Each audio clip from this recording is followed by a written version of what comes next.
It's the Real Estate Podcast, brought to you by ANZ Home Loans for financial well-beings. Hey, welcome back to another Real Estate Podcast on our weekend around Australia, your largest real estate podcast as we talk property from Townsville to Ballarat and every city in between, as we stream too on multiple platforms this morning, including Amazon.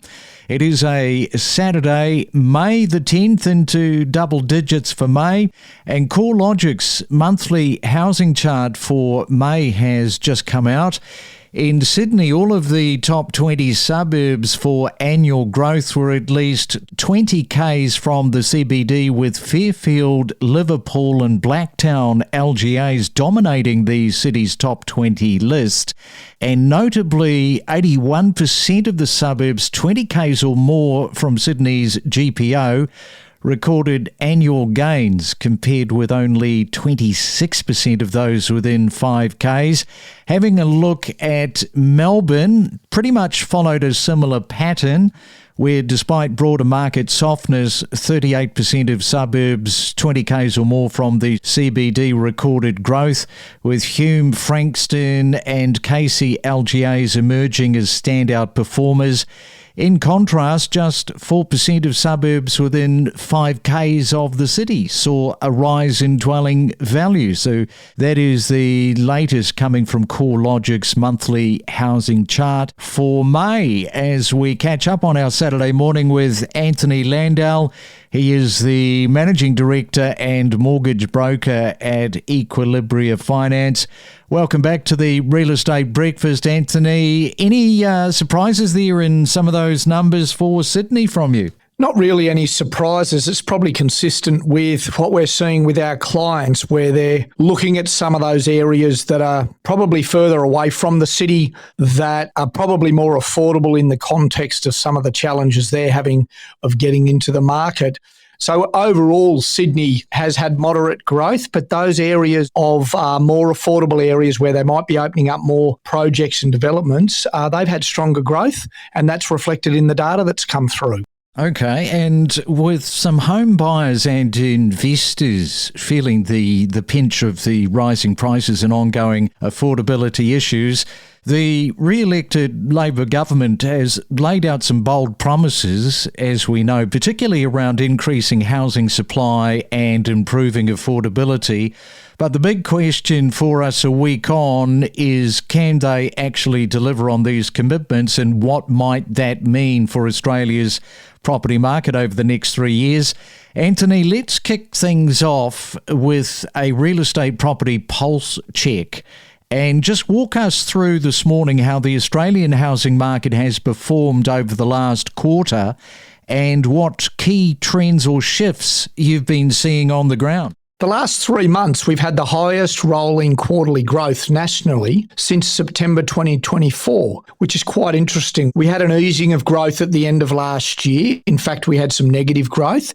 But the last 3 months, we've had consecutive rises. It's been the strongest growth since September 2024, 7 months ago now. Annual growth at the moment is sitting at 3.2% for the last 12 months. Interestingly, that's the lowest rate of annual growth since August 2023, where we had some very, very strong growth numbers. Predominantly, the growth's been driven in Perth, Adelaide, Brisbane. They're still in and around the 10% mark in growth.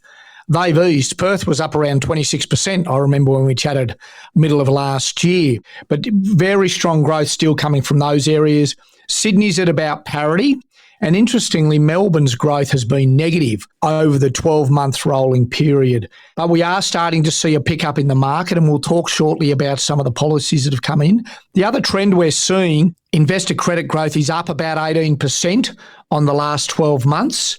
Owner-occupier growth up about 14% over the last 12 months. So investors are back. They're back in the market, and credit growth is strong for investors. That's the other major trend we're probably seeing at the moment. And when we look at affordability and buyer confidence, what would you say are the biggest obstacles that home buyers and investors are coming up against? Because here we are in May of 2025. We should really especially look at the interest rates and supply constraints that are in play at the moment. Look, for someone looking to buy a home or even upgrade, but for someone trying to get in the market, the affordability, the price point they have to get in at, and that was reflected in some of your data. Most of the stronger growth areas are beyond 20-kilometre radius from the CBDs to find those more affordable areas. The other one is saving for a deposit. The median house price in Sydney, you need a deposit of $300,000 to $400,000 just to purchase a house, or $200,000 to $250,000 deposit to purchase a unit in Sydney. So just the sheer size of that deposit has made it very restrictive. Some of the policies we're going to talk about shortly look to address that. For investors, interest rates are coming down, so the cost to borrow funds, the cost to hold your properties coming down. That's been a major challenge for investors, has been cash flow, managing their cash flow. They've been getting the capital growth. There's been strong rental yields. Cash flow management's been tough. The other challenge they're getting, which has been reflected, I guess, in the negative growth we touched on in Melbourne, is legislative change that's coming in and impacting some decision making. We saw some tax changes in Victoria last year that is specifically around investors. We're seeing some changes recently in New South Wales around tenancy and land laws. Those sort of things as well do impact investor behaviour and decision making. Yeah, the Labor government, it has announced, as I said, some significant plans to tackle both demand and supply, which, let's face it, it is so incredibly difficult to do. Some commentators say it's tokenism by political parties, but you have to try, right? You can't just not surrender the white flag.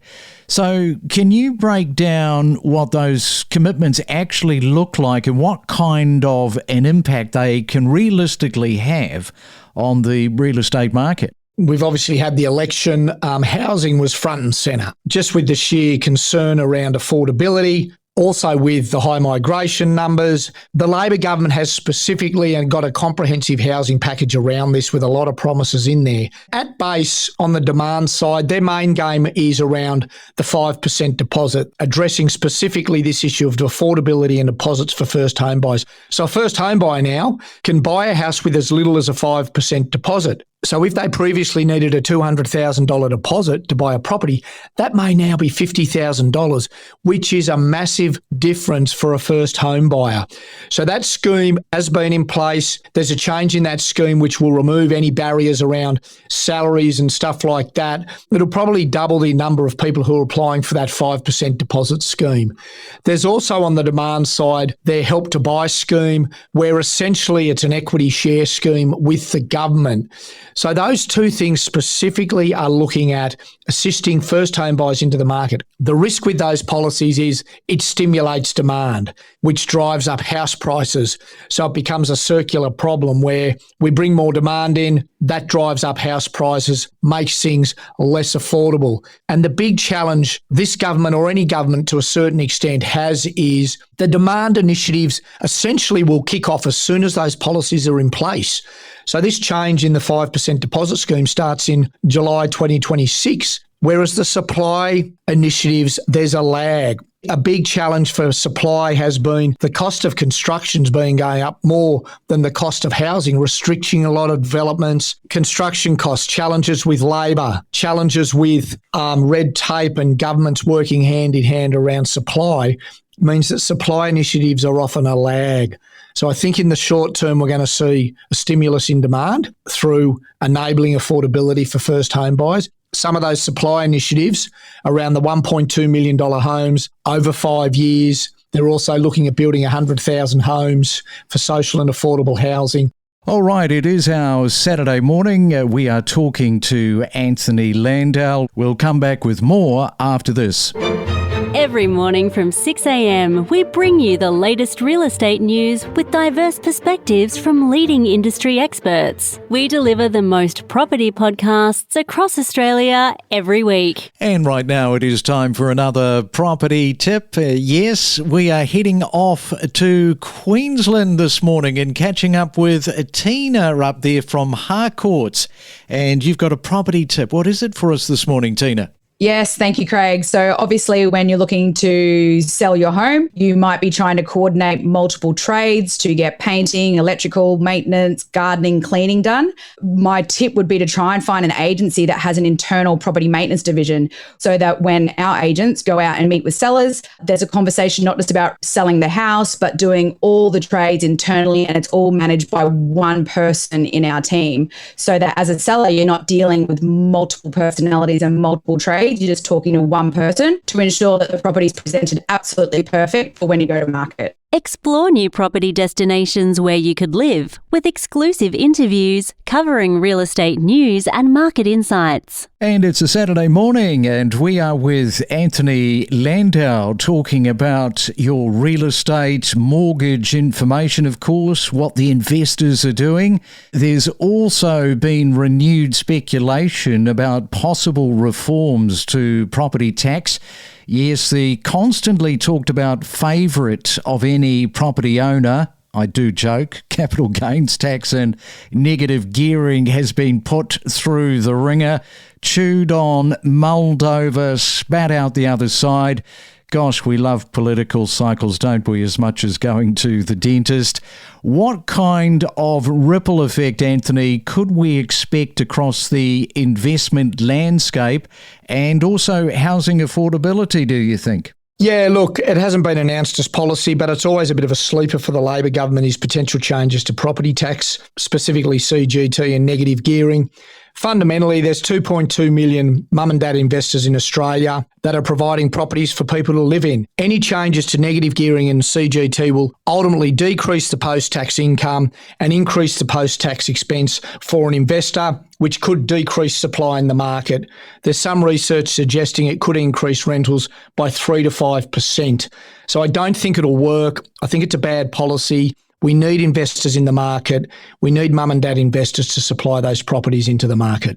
Well, it's the 10th of May, so we are just 10 days away from the RBA's announcement. Of course, you'll be joining us on Tuesday afternoon of the 20th.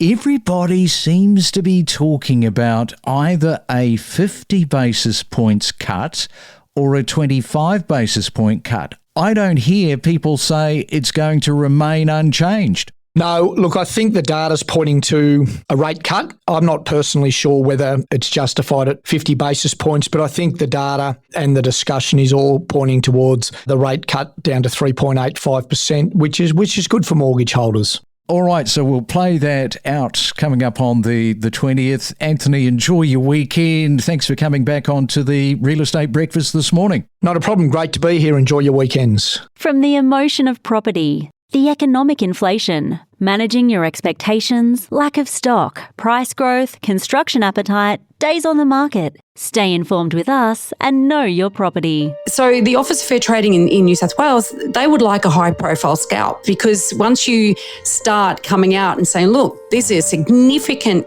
penalties for breaking the law in this way, then they're hoping that there'll be a bit of a trickle-down, I guess, effect with the rest of the market to start taking these laws seriously. Yeah, because as you say, the underquoting of real estate has been illegal in New South Wales since 2016, and these changes, they were aimed at stopping agents from misleading buyers about property price expectations. It's a bit of a grey area, this one. It is a complicated issue, though, because the legislation is very clear in its instruction. You've got a conflict here. In some markets, if you don't underquote, you are not actually fulfilling your fiduciary obligation to your vendor to get the best possible price. And that is because other agents are underquoting. So it's a very difficult and sticky position for agents to be in. We connect you to the best real estate information across Australia. The Real Estate Podcast.